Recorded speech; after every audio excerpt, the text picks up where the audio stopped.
Awesome people, welcome to DIY Solar Homestead. So that storm came out of the Gulf of Mexico. It's up through Louisiana, all the way up through, and we got part of it here in Michigan. Here's the team. We've had a lot of the people at work have been out. The power is out. This team has rolled through Battle Creek. I think there's another team on the other side of town.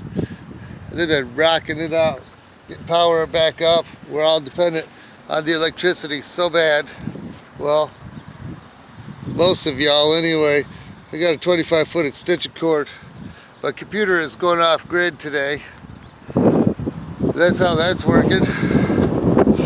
But I'm pretty proud that we got such a service team that just go out. Like I've deployed overseas many times. I don't know where these people are from. I don't think they're from Michigan, to tell you the truth.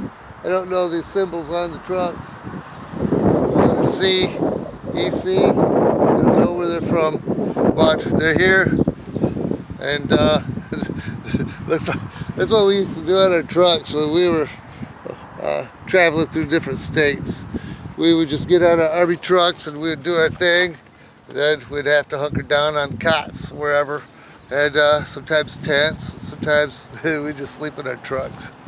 Or we would put the cots up on the flatbeds where we had the big army trucks. But that's it in a nutshell. You have a beautiful solar day.